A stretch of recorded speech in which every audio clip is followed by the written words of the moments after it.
Hi again. Nice new short haircut today. It was getting very steamy and sticky here in Thailand.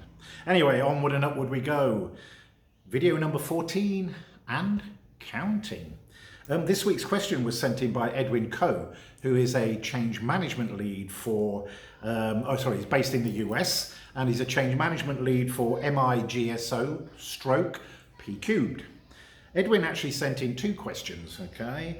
The first one was, communications planning and delivery is a big part of many change management deliverables. Okay, I agree. Should developing actual comms content be part of a change manager's role? Short answer, yes. And how much of content creation should we be doing? Most of it. Another short answer. The other question he sent in, very short one. What's the difference between leading change and managing change? Two totally different questions there, and a difficult choice. But as I've dealt with the issue of communication before in video 7, I think it was, but from a slightly different perspective, I've decided to choose number 2. And also because I have noticed quite a number of posts on LinkedIn all about leadership, referencing, change, etc, etc, etc. Okay, so I also touched on this subject in my 2014 article on LinkedIn called "Is the term change management still relevant?", in which I tackled the subject of a more suitable name, one of which was change leadership. All right. In that article, I quoted the following from John Cotter.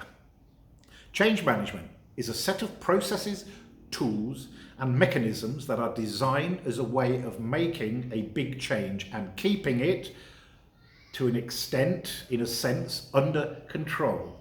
On the other hand, change leadership is associated with putting an engine, right, on the whole change process and making it go faster, smarter, and more efficiently.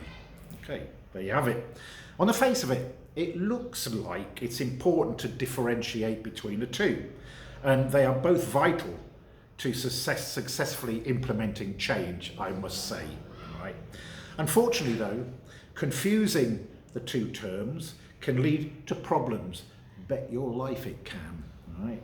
So, just for the sake of clarity, change leadership is about the individual or individuals who own the change. It relates to the credibility and influence of the person who owns the change. It involves emotional and social intelligence. It's a mindset, not a position. Anyone can lead change because it does not necessarily require hierarchy. More about that a little bit later.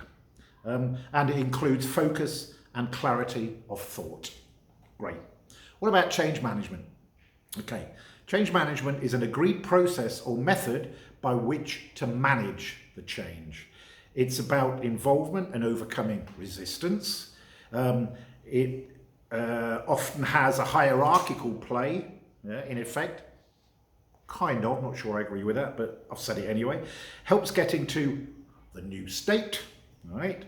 Involves people and processes, really, and focuses on adoption and usage, the holy grail of change management, rather than installation. All right, so where do you think you sit in the change management, change leadership conundrum? Try asking yourself a few questions like this. Do I respond to change with a predominant focus on fear? Do I resist change even when I know that it is a good change? Okay. Do I spend a good portion of my time looking at creative solutions when faced with resistance from others during change? Do I focus on being productive and confident in advance of a change and during the change itself? And do I approach change by being a model of energy, composure, leadership, and focused on a positive outcome? By asking yourself those questions, will help you know where you are in the range of change manager or change leader.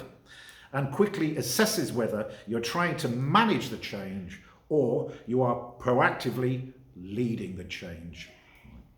The reason I mention the above is that similarly to project management and change management, can an individual both manage and lead change at the same time, or does it have to be two separate individuals?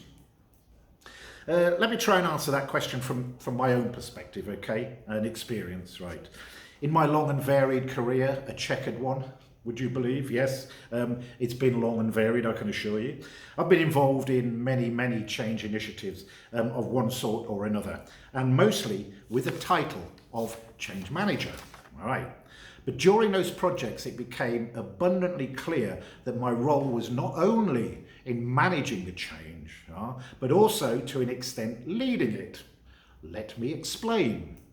As a change manager, you are in the mind's eye of the impacted business community, and as well as the traditional change stuff like communication, training, business readiness, process change, organizational change, etc., they also look to you for things like guidance, like motivation, like encouragement, and also reassurance, which in my eyes, they are all part and parcel of the activities of a change leader.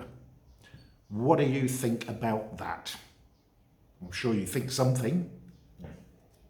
Don't get me wrong, please. And I really shouldn't be telling you this because you should already know. There is an absolute need to have a sponsor of change management initiative that will necessarily be a leader, a change leader. Okay? But often, and again, I covered this to an extent in video, 6, I think, they need help to enable them to understand and then fulfill their responsibilities, which I believe is a part and parcel of a change manager's role. Okay, you may disagree, but in my experience, it has been. All right, okay. So in effect, you are imparting your leadership knowledge and skills to those that will have the job of change leader. So you're kind of leading the leader, aren't you? Does that make sense? Maybe, maybe not, I don't know. I cannot stress the importance of true change leadership in this scenario because through numerous surveys and research, it has been found as being one of the, if not the most important criteria that makes change a success. Indeed. And yes, this is another plug. Yeah, okay. Sponsorship and leadership is one of the 3 core foundations of my practical framework approach to change. And also, it's taught as an integral part of my Fun of Change online training. Let me know if you're interested. Put it in the comments. All right. Right. Let me now focus on the subject of trust because that's an important element of leadership. Trust in leadership during times of change outweighs all other factors. If there is a climate of trust, there is a sense of hope for the future. And without that, things could easily fall apart. Trust in leadership means employees will expect a certain amount of disruption through change and accept it as necessary. Yeah? They'll expect clear communication, effective and confident decision making, plus commitment to the welfare of the entire organization. They will give the leader the benefit of the doubt, assuming that you have, or they have, their best interests at heart and that of the organisation as well. They'll also be more understanding of tough decisions that need to be made. The biggest rookie mistake in leadership is pretending to have all the answers. Hey, look at me, I know everything. Big mistake. Due to the fear of looking ignorant or ineffective, many new leaders, they do this, pretend that they do, okay? But learning to be vulnerable and open to new ideas and to admit what you don't know is absolutely key. When you demonstrate that you actually sweat it out at the coalface of change as well, and you toil over decisions and need the input of the qualified and passionate people around you as the leader, you embolden them to take charge. Right? A strong leader doesn't have to have all of the answers, but they will be able to cultivate a team and culture where problems are solved effectively for the benefit, excuse me, I've got an itchy nose again, of all involved. In order to be an effective leader through times of change, you have to be an effective leader way before the change actually comes about, all right? A climate of trust is the foundation on which your organization succeeds by cultivating your own self-awareness and being inclusive and vulnerable instead of the only voice in the room. I kind of intimated this before. There have been many articles and associated comments of late about how different country leaders have have tackled the pandemic situation. And they vary from the great to the useless.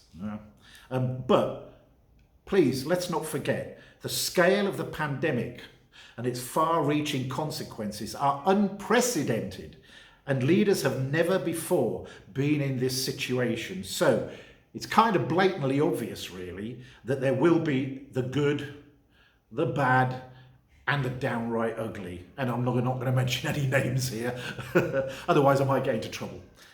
So I'll come back to something I mentioned earlier, right? There are leaders that are definitely leading, and there are leaders that are definitely managing. But I think it is a combination of the leading and the managing that makes the good stand out from the bad and the downright ugly, as I said before. That's it. I hope I've answered your question, Edwin, and thanks again for sending it in. These videos are coming up thick and fast, and I've actually just posted something on LinkedIn actually about these videos, about whether you like the format, etc. So I'd appreciate if you have a look at that and give me some of your answers, okay? So there we go. That's it again. Bye for now, and cheers. See you, I think next week, but I'm not sure. All right, cheers.